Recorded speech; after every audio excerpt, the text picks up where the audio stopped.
एतबार जो है ना वो जो हमारे बाहर से इन्वेस्टर आएंगे जो भी हैं उनको एतबार नहीं रहा। वो कहते हैं कि अगर पॉलिटिकल स्टेबिलिटी हो भी जाए तो उसका भी कोई भरोसा नहीं है। तो हो सकता है 2 से 3 साल बाद, अभी आप रिसेंटली देखें तो नवाज शरीफ साहब की हुकूमत गिराएगी, फिर इमरान खान साहब की हुकूमत गिराएगी। दरअसल यहाँ पे फ़ायदा भी होगा उनको, लेकिन यहाँ पे ना जो हुक्मरान है, सेकेंडली यहाँ पे टैक्स बहुत ज़्यादा, हर चीज़ पे टैक्स लगा हुआ है।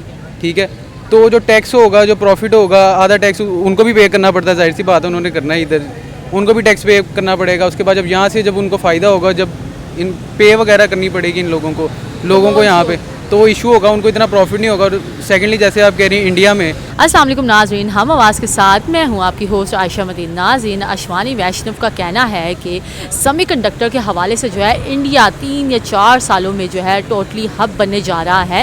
ये बड़ी अमेजिंग बात है। आइए पाकिस्तानी अवाम की तरफ चलते हैं, उनसे पूछते हैं कि वो इस बारे में क्या कहते हैं कि इंडिया इतनी तेज़ी से जो है तरक्की की तरफ जा रहा है कि चिप्स के हवाले से भी वो एक टोटली हब बनने जा रहा है। अवाम की तरफ जाने से पहले वीडियो को लाइक कीजिए और वीडियो के एंड तक रहिए मेरे साथ।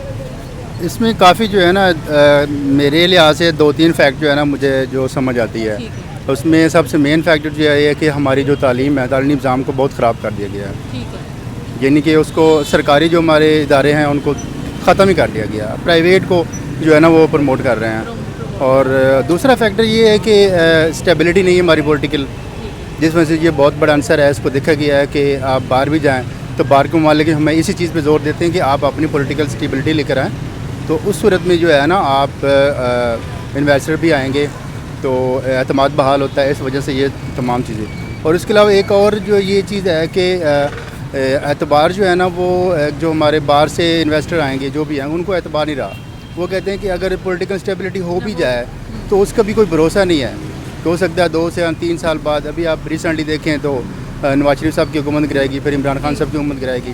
तो ये फैक्टर हैं। तो ये हमें सोचना चाहिए, हमारी जो सियासतदान है इन्हें ये सोचना चाहिए कि अगर कोई भी हमें किसी किस्म की कोई बात करता है तो हम उसको ना लें, हम अपनी सियासत को देखें पॉलिटिकल। उसमें ये है कि एक आवाम का फ़ायदा है, सियासत अरूज करेगी, जमहूरियत अरूज करेगी तो कौम का हर इदारा जो है ना वो तरक्की के पजारा जा सकता है। तो आपने बिल्कुल स्टेबिलिटी की बात की। क्या कहते हैं आने वाले कुछ वक्तों में यहाँ स्टेबिलिटी नज़र आ रही है ताकि हमारे भी इन्वेस्टर्स मजबूत हो, हमारे इंटरनेशनल ताल्लुकात भी मजबूत हो और वो डायरेक्ट है भी, हम भी यहाँ प्लांट लगाना चाहते हैं या हम भी यहाँ कोई इंडस्ट्री खोलना चाहते हैं। कुछ बेहतरीन नज़र आ रही है आगे जाते हुए? नहीं नज़र आ रही है। अभी तो आप देख लें कि अभी रिसेंटली बजट पेश हुआ है तो उसमें नज़र नहीं आ रहा, उसमें ये हुकूमत बेबस दिखाई दे रही है। उसे खुद नहीं पता चल रहा कि हमने बजट क्या पेश कर दिया है। तो आप क्या कहते हैं अगर यहाँ पर कोई बेहतरी आनी चाहिए, सबसे पहले क्या चीज़ यहाँ हल होगी तो आगे एक स्टेप बाकी क्लियर होंगे? सबसे पहले ये है कि अगर पॉलिटिकल स्टेबिलिटी आती है और तो पॉलिटिकल स्टेबिलिटी और इस जो हमारी सियासत है वो इस बात को यकीनी बनाती है कि जो हमारे तालीम के इदारे हैं वो ज़्यादा डेवलपमेंट में हों। जब तालीम के इदारे आगे जाएंगे तो हर इदारा को ज़राअत के शोबे में देख लें, टेक्नोलॉजी के शोबे में देखें, हर जगह तरक्की होगी। बिल्कुल, आपने बात की ज़राअत, टेक्नोलॉजी और एजुकेशन, ये तीनों चीज़ें अगर हम देखते हैं चाइना में तो उन्होंने तो बहुत, अभी तो वो आगे जा रहा है, इंडिया ऑलमोस्ट उधर तक आ गया है, काफ़ी चीज़ें भी उधर भी डेवलप हो गई हैं। अगर हम इंडिया को देखते हैं वहाँ पर इतनी स्टडी उन्होंने क्यों इतनी फ्री की हुई है, वो बड़े ईजी देते हैं उनको और सारी फैसिलिटीज़ भी प्रोवाइड करते हैं। तो उनका क्या माइंड सेट है? उनकी पहले से लॉन्ग टर्म प्लानिंग होती है? उनकी लॉन्ग टर्म प्लानिंग ये होती है कि वो हमेशा, आप देखिए ना, तकरीबन दूसरा तीसरा उनका जो वज़ीर आज़म आ रहा है उनको वो 2 टाइम्स दे रहे हैं। यानी कि हर वज़ीर आज़म को 5 साल करके दे रहे, हर यानी कि वज़ीर आज़म को नहीं, एक पार्टी को। हमेशा आप देख लें कि कोई भी काम है वो झटके से नहीं हो जाता, उसको थोड़ा सा टाइम चाहिए। जैसे आपने बात की ना कि यहाँ प्रोजेक्ट होने चाहिए, प्रोजेक्ट ऐसे नहीं आ जाते। उन्हें पता होता है कि ये अगर एक पार्टी आई है तो 10 साल तक 5 साल तक काम करेगी तो फिर हो जाए। अभी तुर्की देख लें, उन्हें कौन सा तीर मार लिया, बस यही किया है ना कि उन्हें अवाम ने एक बंदे पे भरोसा कर लिया तो उनकी इकॉनमी मजबूत हो गई है। ये चीज़ होती है। जब आप देख लें कि हमारी सियासत ठीक है, वो अपनी हर इदारा अपनी जगह पे काम कर रहा है और उसको काम करने दिया जा रहा है, तो ये कुछ भी नहीं हो सकता। अगर ऑटोमेटिकली जो इन्वेस्टर आएंगे, इंटरनेशनल ताल्लुकात खुद ही बहाल हो जाएंगे। खुद बात इन्वेस्टर आना चाहते हैं, उनको यहाँ पे पाकिस्तान में ज़्यादा अपॉर्चुनिटी नज़र आती हैं लेकिन उनको एतबार नहीं है। दरअसल यहाँ पे फ़ायदा भी होगा उनको, लेकिन यहाँ पे ना जो हुक्मरान है, सेकेंडली यहाँ पे टैक्स बहुत ज़्यादा, हर चीज़ पे टैक्स लगा हुआ है। ठीक है, तो जो टैक्स होगा, जो प्रॉफिट होगा, आधा टैक्स उनको भी पे करना पड़ता है। जाहिर सी बात है, उन्होंने करना है, इधर उनको भी टैक्स पे करना पड़ेगा। उसके बाद जब यहाँ से जब उनको फ़ायदा होगा, जब इन पे वगैरह करनी पड़ेगी इन लोगों को यहाँ पे, तो वो इशू होगा, उनको इतना प्रॉफिट नहीं होगा। और सेकेंडली जैसे आप कह रही हैं इंडिया में तो इंडिया में अब इतना जैसे लोन नहीं लिया हुआ, जैसे पाकिस्तान के ऊपर कर्जा चढ़ा हुआ ना, वैसे इंडिया में नहीं है इतना। वहाँ तो पड़े हुए हैं, एक्स्ट्रा रिजर्व पड़े हुए हैं, और वहाँ इकोनॉमी के लिहाज से बड़ा ज़बरदस्त चला गया। तो इसलिए उन्होंने पाकिस्तान की बजाय इंडिया चूज़ किया। और सेकेंडली इंडिया एक बहुत बड़ी कंट्री है, पाकिस्तान छोटी है उसके मतलब। ठीक है, इंडिया की पॉपुलेशन बहुत ज़्यादा है। सही है। तो आप क्या देखते हैं कि आने वाले वक्तों में आप देखें, इंडिया को डिक्लेयर वही कर दिया कि आने वाले वक्तों में वो इकोनॉमी के नंबर 1 पे भी जा सकता है। आप देखिए इस तरह से चिप प्लांट जो है वो थोड़ा बहुत इन्वेस्टमेंट वो नहीं होती, उसकी सेलिंग भी उसी से ज़्यादा होती है, और फिर उनकी इकोनॉमी डबल बेहतर होगी। तो क्या कहते हैं, वो अपनी आवाम के लिए सोचते हैं, इसीलिए भी ज़्यादा से ज़्यादा प्रोजेक्ट्स वो अपने पास ले रहे हैं ताकि इकोनॉमी बेहतर हो। दरअसल इस सारे के पीछे ना यही है कि जो मैं आपको बता रहा हूँ कि वो अब जाहिर सी बात है उन्होंने काम करना है ना, ये सारी एक बिजनेस है, ये सारा बिजनेस है। उन्होंने प्रॉफिट देख के काम करना है कि भाईजान किधर हमें प्रॉफिट होगा। ठीक है, अब इंडिया एक बड़ी कंट्री है, ठीक है, वहाँ पे एक्स्ट्रा रिजर्व पड़े हैं जैसे आप कह रही हैं।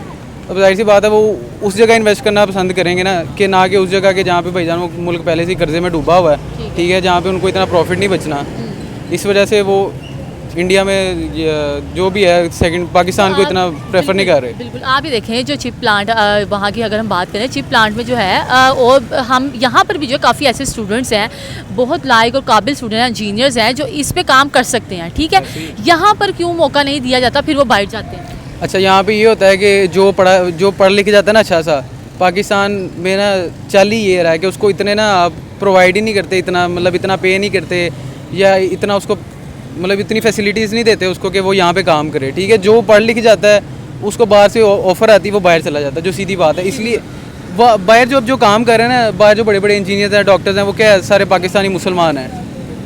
पाकिस्तान में जो टैलेंट है ना, दरअसल वो सारा बाहर जा रहा है, क्योंकि यहाँ पे टैलेंट की कदर ही नहीं है, जो सीधी तो बात। आप क्या कहते हैं, यहाँ सबसे पहले क्या ठीक होना चाहिए तो ओवरऑल सारा कुछ ठीक हो सकता है? सबसे पहले तो हुकूमत ठीक होनी चाहिए। ठीक है, उसके बाद जो बंदा जिस काबिल है ना, उसको कम से कम उतनी पे मिलनी चाहिए, या उतनी फैसिलिटीज़ उसको प्रोवाइड करनी चाहिए जिस तरह से अदर ममालिक में दी जाती है। जैसे उनको और भी बहुत यहाँ पे पेंशन देके, जो गरीब बंदा है जिसने पेंशन लेने जाना, ठीक है, उसने महीना खज्जल होना पिछले महीने की पेंशन लेने के लिए। वो लोग हैं, उन लोगों की पेंशनें घर आती हैं और डेट पे आती हैं, प्रॉपर डेट पे आती है। एक प्रॉपर वहाँ सिस्टम जो है आप कहते हैं मैनेज है। तो बिल्कुल, तो आप क्या कहते हैं, यहाँ अगर इस टाइम इंडिया टॉप पे अगर पीक पे जा रहा है, क्या कहते हैं, हमें उनके साथ थोड़े से कारोबारी लिहाज से बातचीत करनी चाहिए? अब वो तो मैं तो नहीं कहूँगा कि इस तरह हो। क्यों, क्या दरअसल आपको पता है दोनों मुल्क ना शुरू से ही जो है आपस में अगर इख्तलाफात हो, अगर चले साइड में भी रखें, आपका ओपिनियन का है थोड़ा, जहाँ पर होता है ना कोई फ़ायदे में हो, तो ज़ाहिर बता US वाले, रशिया वाले डायरेक्टली उनसे बातचीत करने के लिए आ रहे हैं। और आगे नरेंद्र मोदी साहब का भी यही कहना है कि अगर जो हमारी जो कामयाबी है पूरी दुनिया की कामयाबी है, तो अटैच होना चाहिए। हो सकता है कोई पॉजिटिव वे निकले। पॉजिटिव वे बहुत मुश्किल है। ठीक है, तो आप ये कहते हैं यही बड़ी वो जो कौम है ना, वो हमेशा से पता है अपना फ़ायदा निकालती है। ठीक है, बाद में कहती है ठीक है जी जाओ। तो आप ये कहते हैं यहाँ पर कुछ ऐसी अपनी ही यहाँ पे कुछ होना चाहिए। यहाँ पे अगर वो नहीं प्रोवाइड करे तो कम से कम अपनी कोई डेवलपमेंट इस तरह करें कि जहाँ पे जो लोग हैं ना, वो जिनके पास टैलेंट है, वो उस जगह पे आएँ, अपने आप को शो करवाएँ, अपने आप को अप्रूव करवाएँ। ठीक है, और वहाँ से अपना सारा कुछ वो भी अपना निज़ाम सीधा करे और ये मुल्क भी अपना निज़ाम सीधा करे। मैम फ़र्स्ट ऑफ़ ऑल मैं मेरा ख़ुद का कुछ यूरोपियन कंट्रीज़ का एक्सपीरियंस है, 2-3 कंट्रीज़ का। उसमें तुर्की है, उसमें यूनान है। और मैंने वहाँ पे टाइम स्पेंड किया, तो अकॉर्डिंग टू मी कि वहाँ पे जो है ना ज़िंदगी सस्ती है।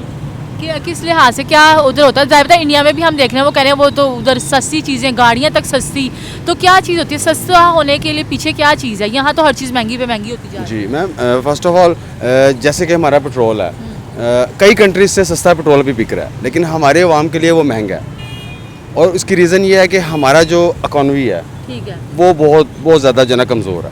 इसके मुकाबले फिर इंडिया का इकॉनमी इतना पावरफुल है कि वो हर चीज़ चिपर उसमें दे रहे हैं, और वहाँ पर इन्वेस्टर बल्कि मज़ीद आ रहे हैं और इकॉनमी उनकी बेहतर करने के लिए। जी बिल्कुल बिल्कुल। सबसे पहले तो हमारी हुकूमत को ये स्टेप लेना चाहिए कि उसको हमारे जो करेंसी है उसमें थोड़ी सी पावर पैदा करनी चाहिए, वो जिस लिहाज से भी होती है। ठीक है, दैन सेकंड ये होगा कि उसके बाद इंसान की जो ज़िंदगी है, यानी खाने पीने की अशिया और उसके अलावा जो कपड़े हैं पहनने के लिए, वो सस्ते होने चाहिए।